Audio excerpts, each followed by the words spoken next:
like Breaking Bad and right. that I was watching pretty frequently up until recently, right? So now I'm Right. really chipping. It's like an episode a week. Like I'm back into real time now. Right. Yeah. Oh, that's all right. That's good. Not that anybody's paying attention, but we are live. Welcome to the PP1 podcast. If you're tuning in late, or I'm slowed at apparently pushing a button that didn't say yes. So, this is a calamity of errors, but that's okay. Another one. What do you mean you forgot to push the button? I pushed the button and it didn't say yes. So we're now officially live. So everybody's tuning in. That's why. Don't worry, I'm taping it, so we're good.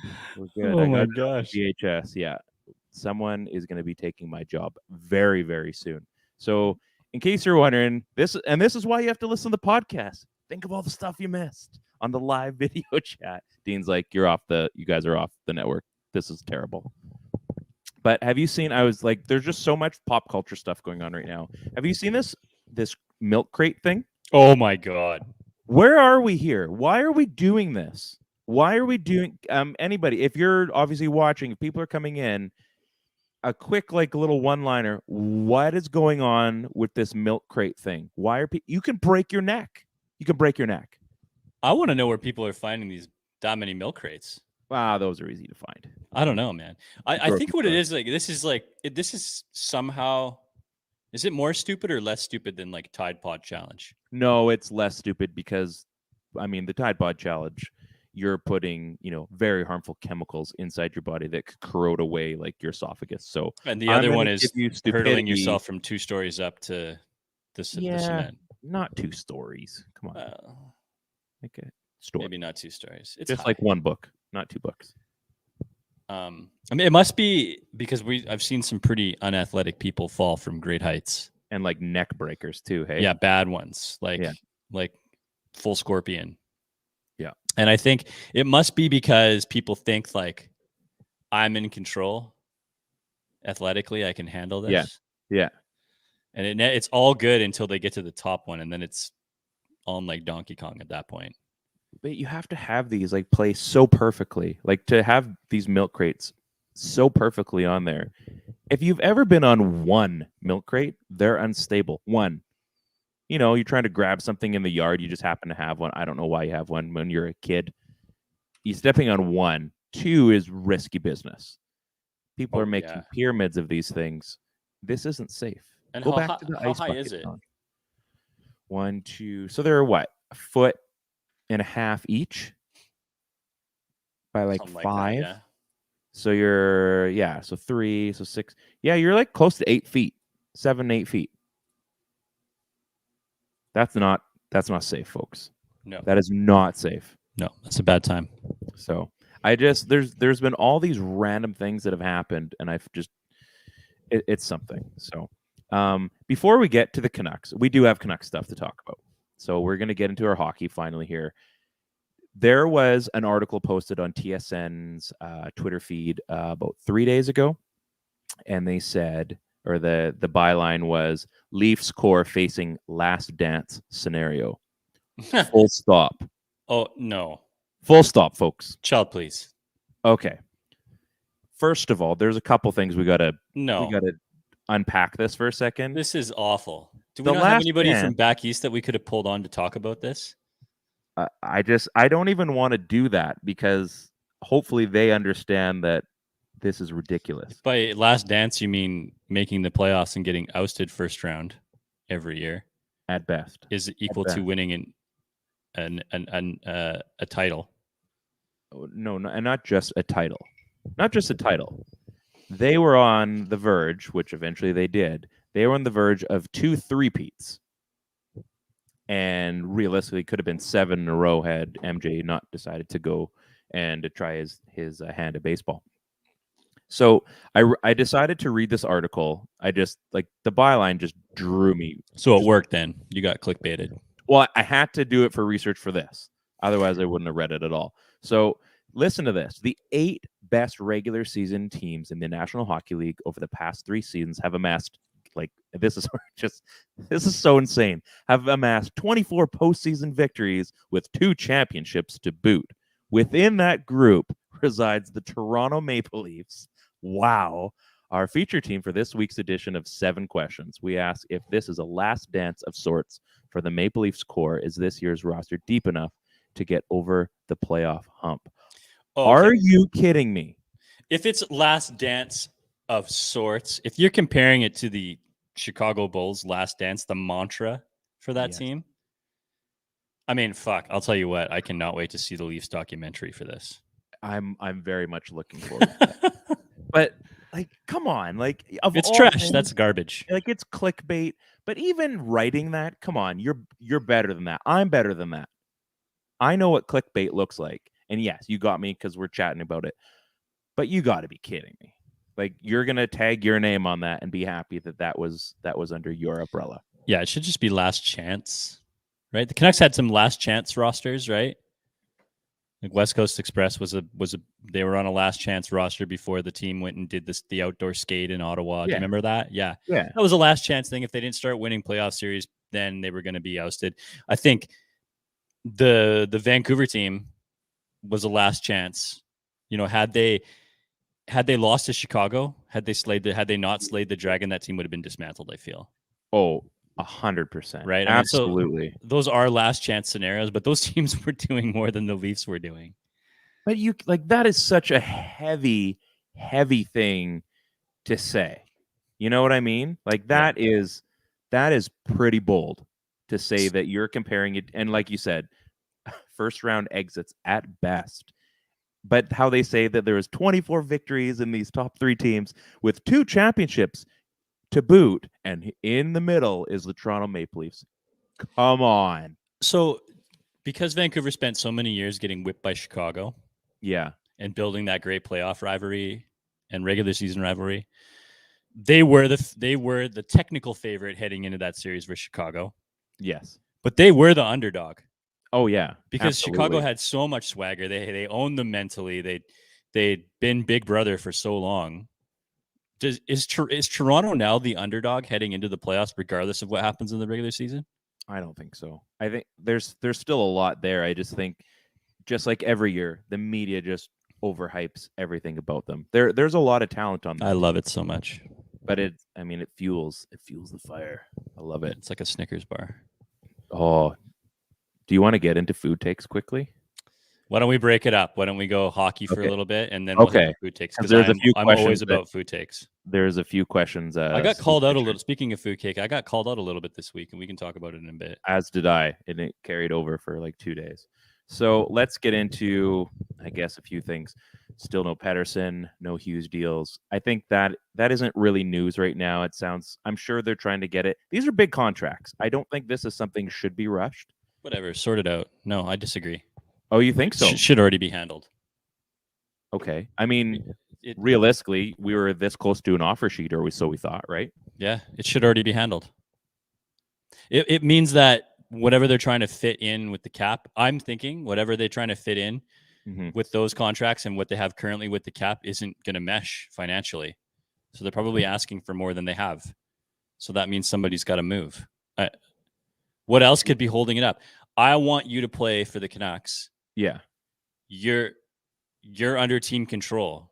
What else is there? Mm-hmm. Sort one it out. of them is under team control. Sort it out. Like Yeah. it should just be sorted out. It's great that all the little things are taken care of and all those things are placed, but all of that means shit if these players don't get signed. It does seem a little long though. It's a lot long. Yeah, it should already be taken care of. Maybe this is my non-humble opinion, but fuck, get it done. Yeah, Jim. Yeah, Jim, get it You done. did a bunch of good things. Now you're getting back into the bad things. Well, you also did some dumb things, but none of it matters if you don't sign the franchise players.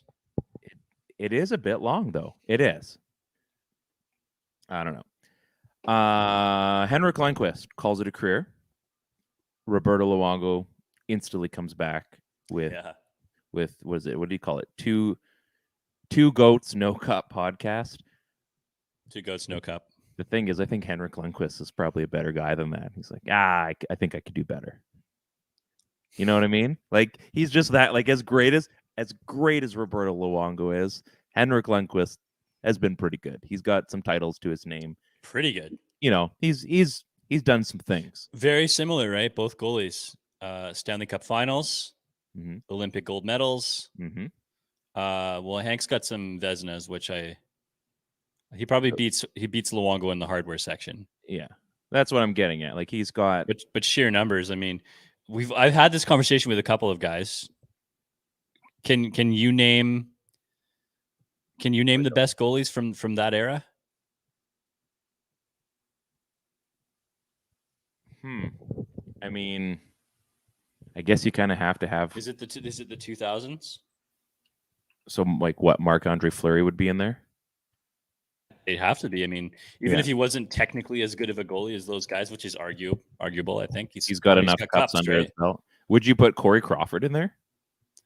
I mean, he's probably got to be in the conversation, right? I mean, whether you want him or not, he probably has to be. You're right. And if he was starting the year that Antti Niemi won his cup with the Hawks, then he'd have another cup. That's true. Yeah. So I mean, Lundqvist, Luongo. I'm just Carey Price. Thinking of the West. Carey Price has had a pretty good run. Yeah. Pekka Rinne, Tuukka Rask. Oh, how do I forget Pekka Rinne? Probably have to throw Vasilevsky in on this one too. I mean, he's already couple cups. If you go just the 2000s. I mean, even Tim Thomas went on a run for, I mean, a hot minute anyway. Decade-wise, you're not going to give him that, but I mean, he did enough, won some trophies, got out of there. You've got who else am I thinking? Well, I guess would you have Bobrovsky in there? Bobrovsky. Well, I mean, there was a 3-year run where Bob's was the best goalie in the NHL, but he was also kind of a or right there, and we haven't even mentioned Luongo. Well, I thought we did. I thought Luongo was in. Oh, did you say Luongo first? Yeah. Well, you said him and Hank, right? Oh, okay. Yeah, I see what you're saying. Mm. So Ryan Miller. Yeah. Holy. Ryan Miller comes to mind. I mean, yeah, tons of elite goalies. I mean, Jaguar. Yeah, sure. Jaguar's got cups. He's got a Conn Smythe. Yep. I mean, there's lesser guys like second-tier guys, like very sad one, like Nabokov, right? Those type of goalies. So it's an interesting conversation, but there is guys like, and I put Pekka Rinne on this list too. So Rinne, yeah, he was Henrik Lundqvist, Roberto Luongo, Carey Price, those guys who haven't won or didn't win during that era. There are Dan Marinos. So you could do 2 fun lists, right? Those guys would probably fall on both lists: the 2010s, the 2000s, and it'd be a really hotly debatable list because goalies that are probably less talented, like the Corey Crawfords of the world, who's accomplished a ton, probably rank higher on that list, right? Like almost like that. This era is Chris Osgood. Yeah, we're like, oh right, he's won a ton. I bet you forget about him. Yeah, I mean, we didn't even talk about Martin Brodeur either. Nah, he was an early. Oh yeah, he had a Vezina the year that Luongo had his best season, right? Yeah, that's not good. That still bugs me. Best season ever. Then was it one night later Brodeur gets it, and then he gets the Vezina. And was Luongo nominated for Hart that year? It was like the year that Naslund was having his magical run, and on the final night of the season, Peter Forsberg came in and swooped the scoring title. You can't fault Foppa though for that. No, Foppa's the best. Like he was just, you hated him because he was just insanely awesome. Just insanely awesome. What do you got on there? I'm kind of looking at a bunch of stuff on our list. You had a couple little items there. There's, I guess, some other news that kind of came out. Yeah, there was some sad news. So Jimmy Hayes passed away a couple days ago. I don't know. I haven't been following too closely to know what, and I don't know if I want to know what happened or what was going on, but only 31, super well, like, just like all these guys are by their teammates. And, was a good NHL player for a lot of years. Right. And that's tough, but you then pile that on, and just 1 month ago, Mattis Kivlenieks passed away too. Right. And it was like a crazy thing, like a firework accident. So, yeah, crazy, sad week for the NHL family in the last month or two, with some, one really prominent guy and a really young up and comer. Kivlenieks was only 24. So, yeah, Hayes. I was reading a few like Instagram posts and stuff on Twitter. Like the Hayes family is like royalty. Maybe I'm not quite sure. Again, I don't know enough, but it sounds like this family like was involved heavily in like Massachusetts hockey, especially Boston, obviously, but that like their name carried pretty far. So like they were very well known, like all around. And for something like that to happen, I mean, it's 31 years old.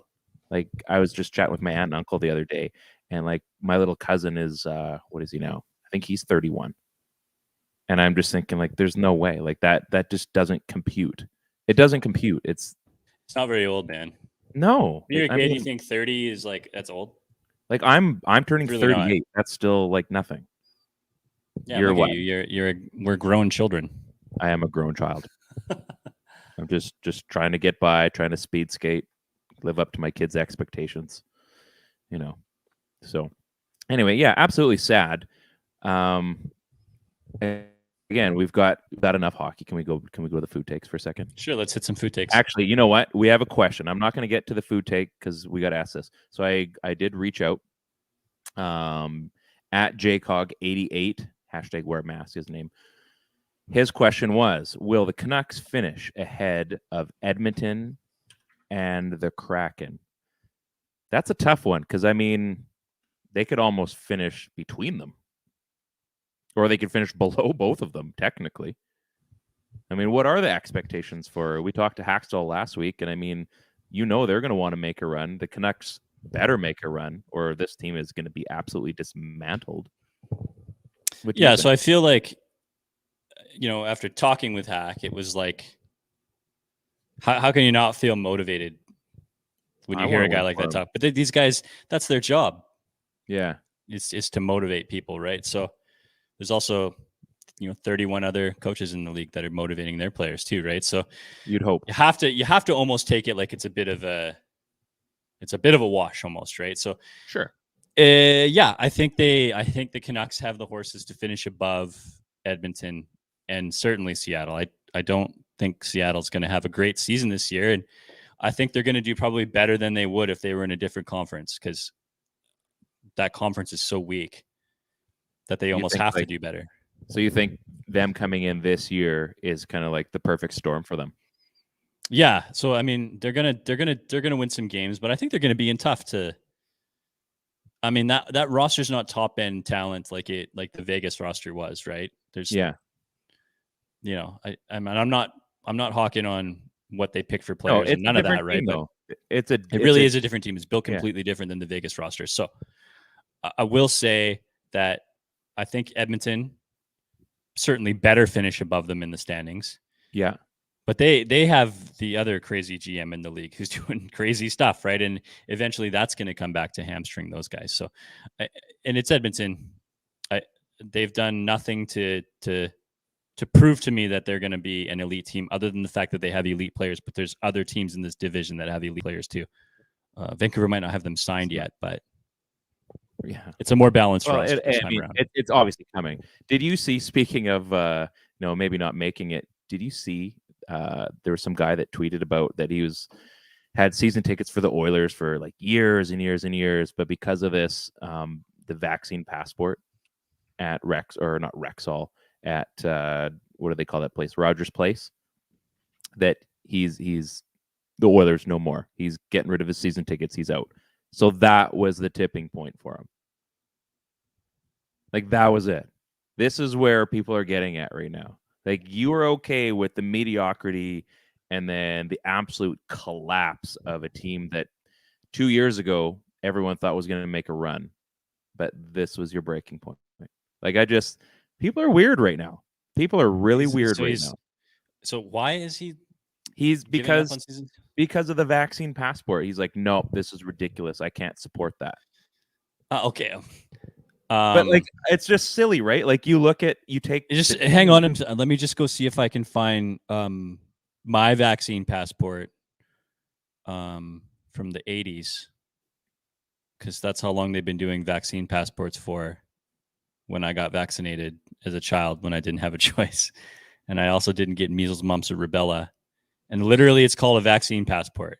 Yeah, this is not a new thing, but But it's crazy Yeah. that that's the tipping point. I see what you're saying, and there's going to be tons of people that shit all Oh over me yeah, for this. I but know. whatever. Everything's coming out of the word. It's just I couldn't believe it. And a lot of people obviously voice You their make opinion one on that. tweet about get over it. It's just a vaccine passport, and people slide into your DMs, and they take a big shit on your front lawn. It's What over. happens? Yeah, and then stomp it out, and you're like, my shoes, I ruined them. It's funny. You make the tweet, boom, you lost 10 followers. Or worse, or worse. But when I don't have many to begin with, so that's the way it works. You notice 10. No, you're doing okay. You're doing all right. So we've got a few things in here for. I mean, it's kind of a food question. Now this is for you, so maybe you want to read it. So Steve Fisher had like 2 questions, so I'm gonna read his first one. I love Steve Fisher, but he's wrong about mashed potatoes. That's all. Yeah, that's fine. And we disagree on there, but at the same time, in a loving way. So Steve Fisher, SS Fisher 87, co-host of Ballhawks Pod. You got to listen. It's tough for me because it is a longer podcast. I wasn't sure how I was going to finish. Like, these are my boys. Like, they're great. Steve and Chris do a phenomenal job. Their third down segment, love it. It is must listen audio. You guys have to check it out.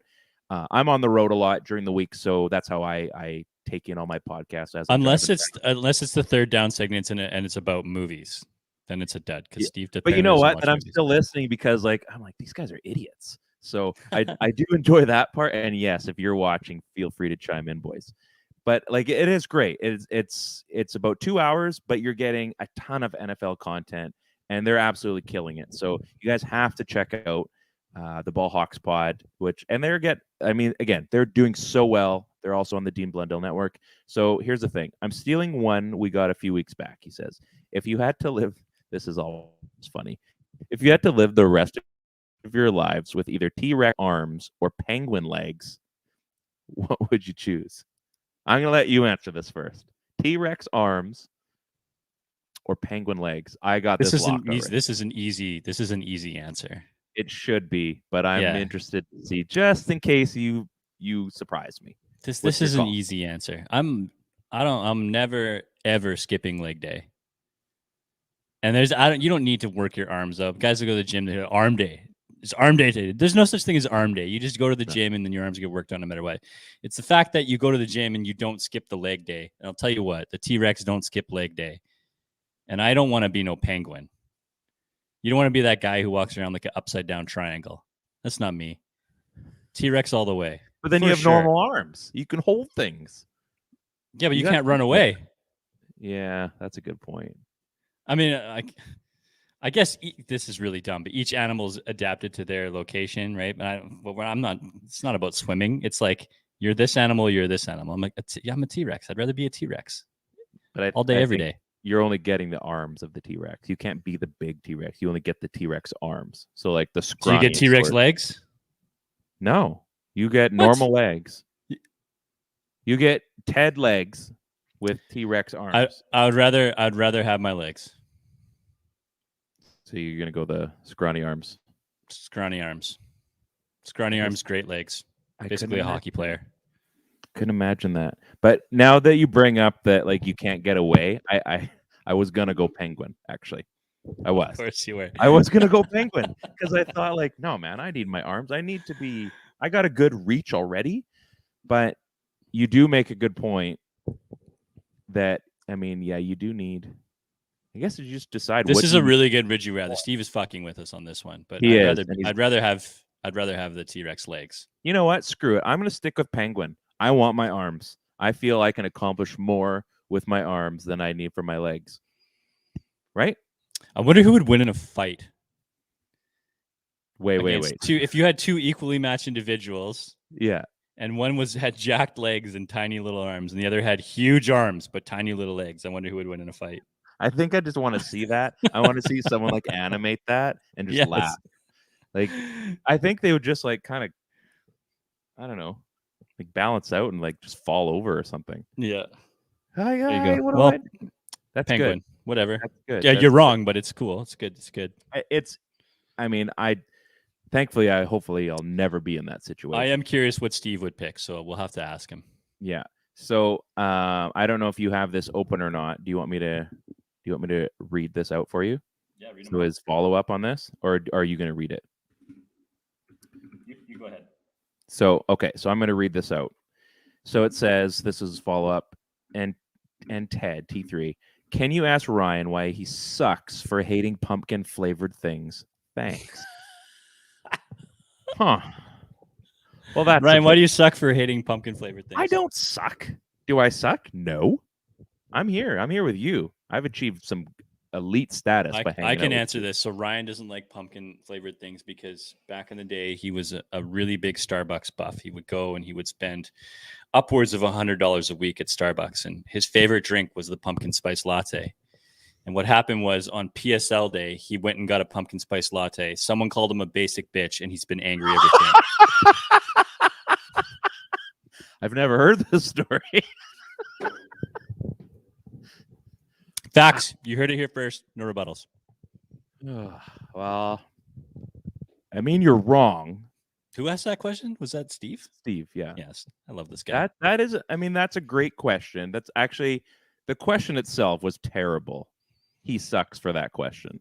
But I'm gonna give the answer you gave way better props than the question itself. I just don't see the fixation with the pumpkin. Is today pumpkin spice latte day? It was like a day or two ago. Okay. Like pumpkins suck though. Like they're fun to carve. Do you eat pumpkin? And like we were talking about this at work the other day, like pumpkin pie. Yeah. I love pumpkin pie. How much pumpkin is in the pumpkin pie? It's the flavor, Ryan. Exactly. It's pumpkin flavor. Nobody eats pumpkin, you animal. It's the flavor. But is that what you want? I like vanilla a lot. I'm just gonna fucking crunch on vanilla. That's so good. Oh, it is pretty I good. don't like raw vanilla. That means I can't like the vanilla flavor. Get out of here. You're such a clown. You're a clown. We actually had a pretty good little beef the other day. That's a dig, and I will not stand for this. I will not. I'm technically sitting, so I must be a penguin, I guess. Wow. Off the rails completely. How far? This is actually one of the questions that we had. How far is Travis Green willing to go when it comes to giving Bo Horvat more offensive opportunities? I think we kind of talked about this a couple weeks ago.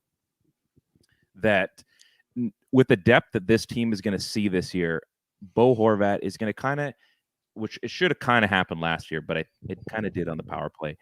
They're going to not relegate, but he's going to be primed to be in more choice minutes. He's going to be in better scenarios for him to succeed.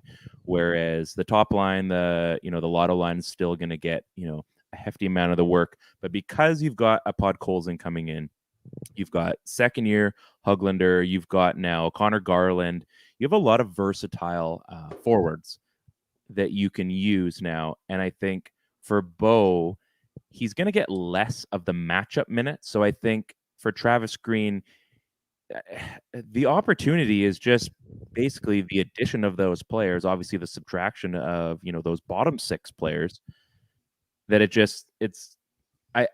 I don't think they actually have to give him more minutes. I just think that the opportunities will present themselves a lot easier because they're going to have to focus on the other guys. And I mean, I fully expect Elias Pettersson to have a massive bounce back year after his injury. Brock Besser clearly is going to carry on what he did from a season ago. I think Brock's going to be even better. I hope so. Yeah. I'm horny on Maine for Brock Besser. That's for sure. As Ryan Schapp would say. Like, what's not to like? You got a call there. Bring him on the podcast. So I don't know. Like, how do you feel about Mr. Horvat and his opportunities? I love Bo Horvat's game. Yeah.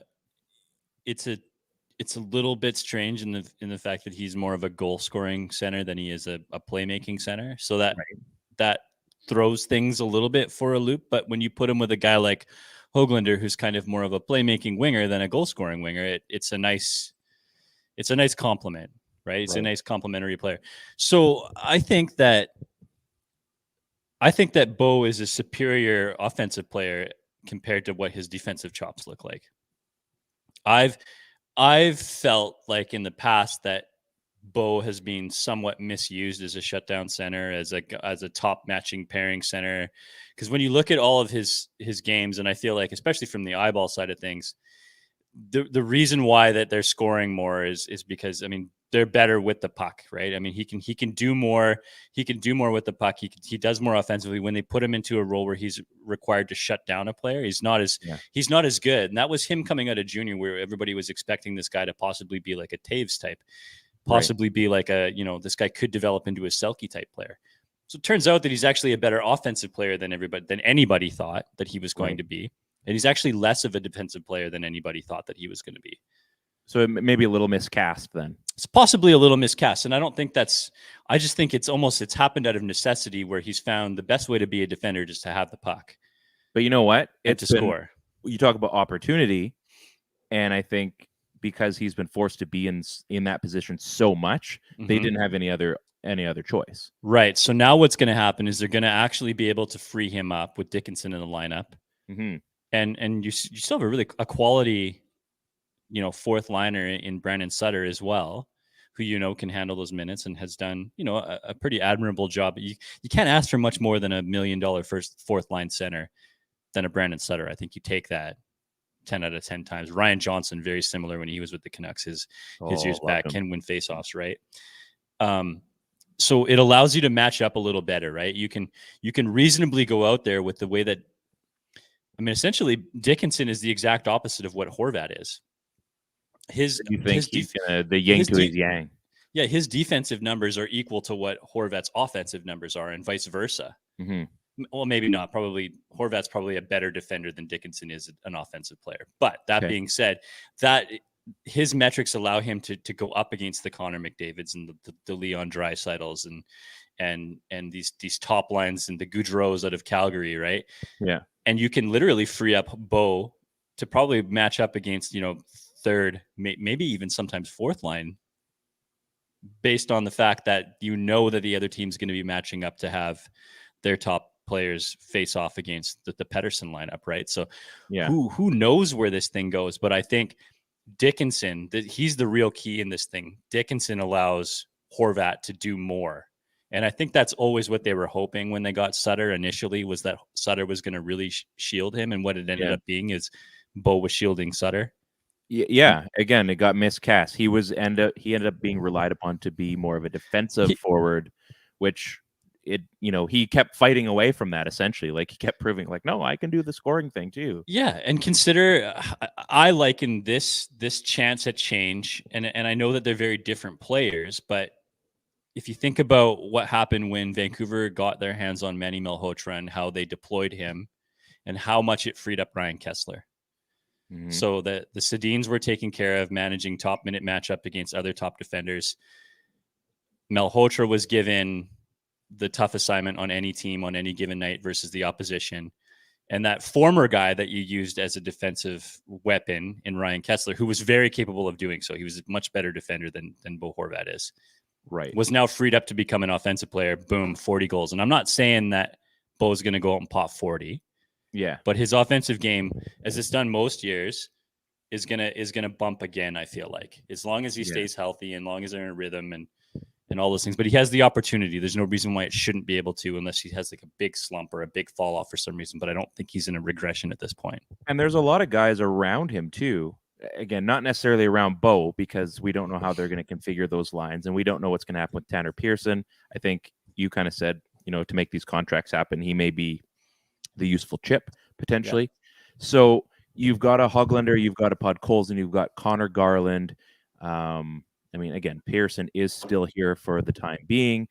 Tyler Mott is going to be back. You've got there's a lot of moving parts on this team right now, and I think that not only do we have the opportunity for Bo, but I think those other guys are also a few other X factors for him to move up, because now like a guy like Connor Garland is more of a playmaking, so you've got a little bit of that as well. So you're not having to necessarily relying on that one fixture to say like, okay, because of this, it's going to be this. Well, it's actually the whole ecosystem that's allowing this guy. And maybe maybe that actually allows the lotto line to have more favorable matchups at some point, right? Because now you take away the actual matchups that we're talking about, where they're line matching against top players or the problem players that they need to keep at bay, and eventually that's going to get wasted on, and that's when you see it, the lotto line or whoever happens to configure that top line.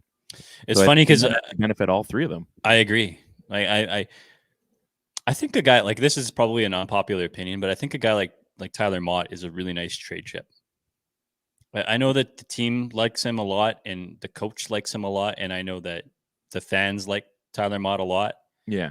But there's a guy who skates. He's got a nonstop motor. You know that he's going to be liked by other NHL franchises. He's got a half decent contract. Yeah. And he's still relatively young. And I think that the Canucks have a guy like that in their system right now who could probably step in and do similar things in Lockwood. So can I add to that? Yeah, please. So what if you put like a Tanner Pearson and Tyler Mott package together? Sure. So if we talk about Tanner Pearson, I believe Tanner Pearson's contract might be too inflated for them to move. So you might have to give that trade chip, and maybe that trade chip it comes in the form of a Tyler Mott. Right. So people won't like that. People probably won't like me even saying that. But if you're looking at it from a subjective point of view, I think that's Tyler Mott in this position. So I think that's a funny one. I think that Puck Colson's really going to be a very important piece in this thing, right? Just like Bo Horvat was 6 years ago, like in his rookie year. And I bet you, like, I would say right now that you can pencil Vasily Podkolzin in for 12 and 12, 12 and 13. I think he even starts on the fourth line. I don't know if he starts on the fourth line. I just don't know if he's got the same offensive chops that Bo has, right, that nobody thought he had. And I think he's a better defender than Bo at the same age. So I think that you can probably plot him down for 25 points. Mm-hmm. That would be a really successful season.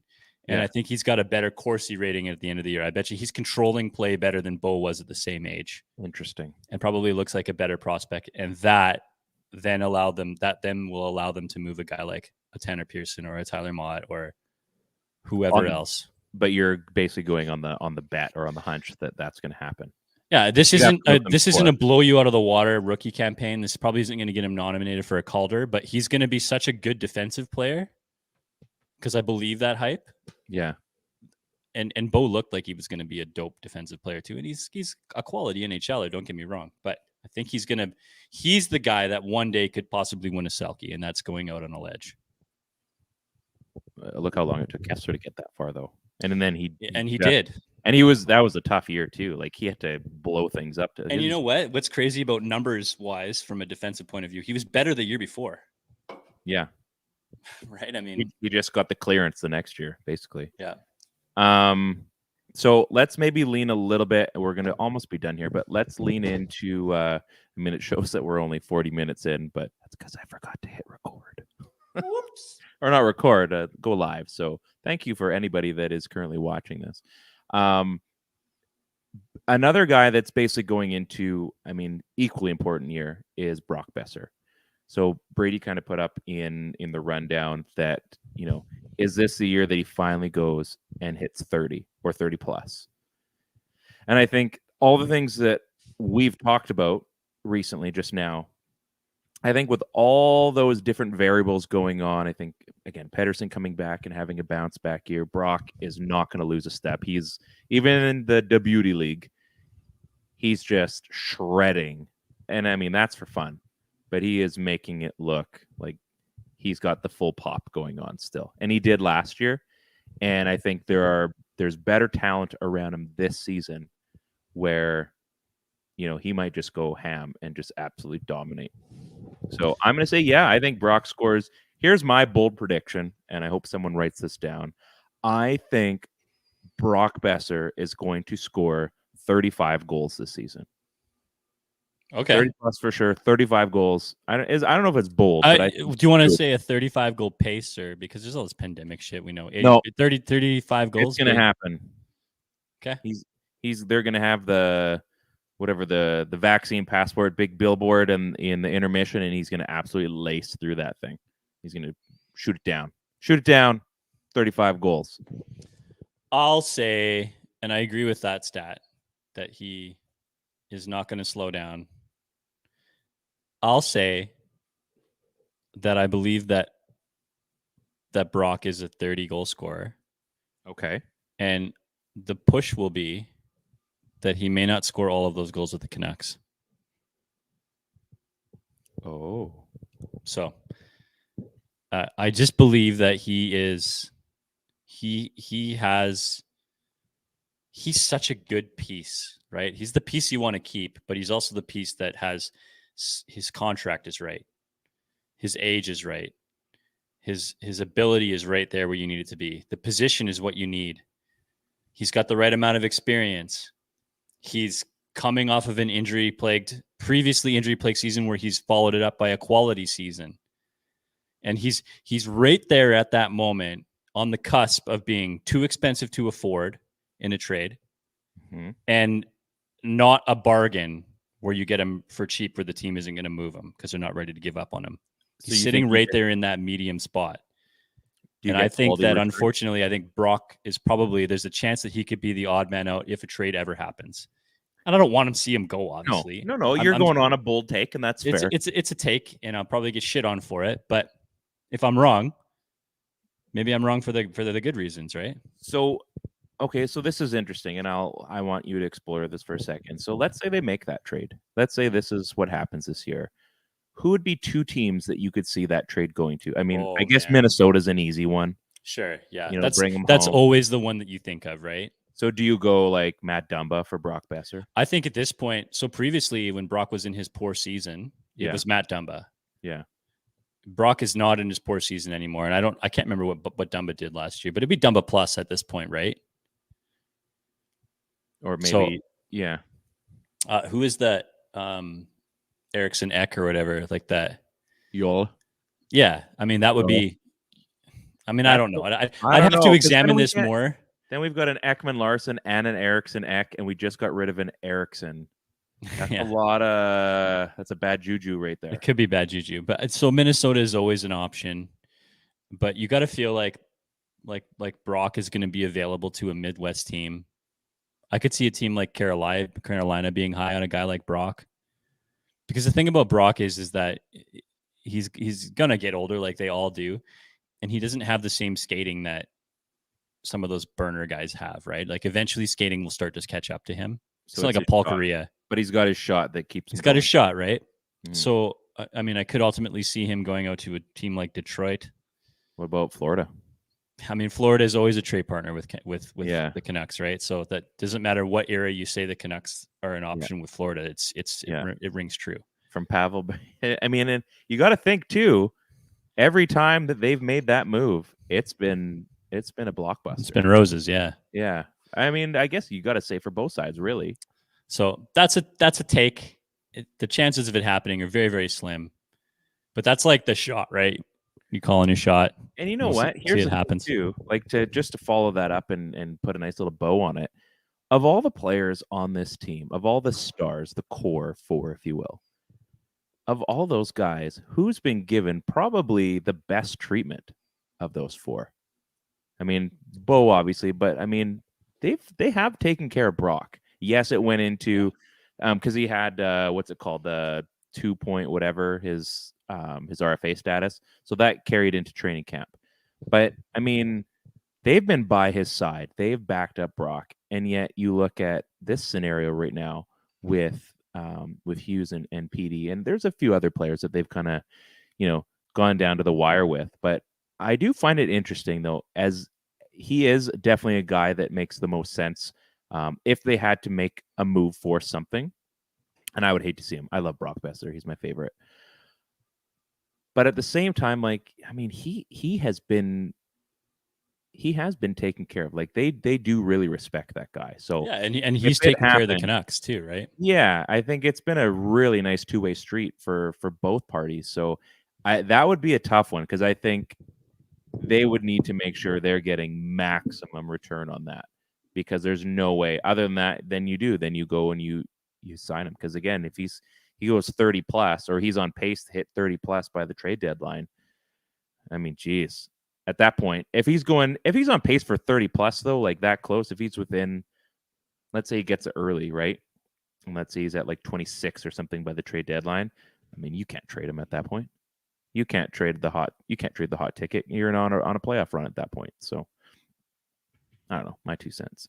So yeah, it's interesting. I think there are definitely still things that are keeping people going with the Canucks, and it has been. It's been a bit of a slow go the last little bit because I think everybody's waiting for that spark. All the fireworks already happened with free agency and the expansion draft, and obviously the draft itself, the Dickinson signing, and they're cleaning up all their all the housekeeping there. But final thing, this is the big one: NHL ads on jerseys are happening this season.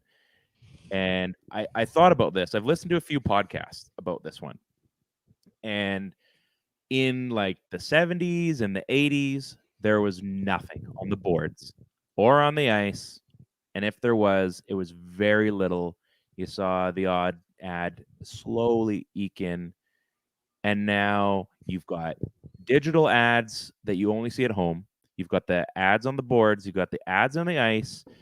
Obviously, all around the arena, it's cladded. They just added on the helmet, which everybody crapped on, and you really don't notice.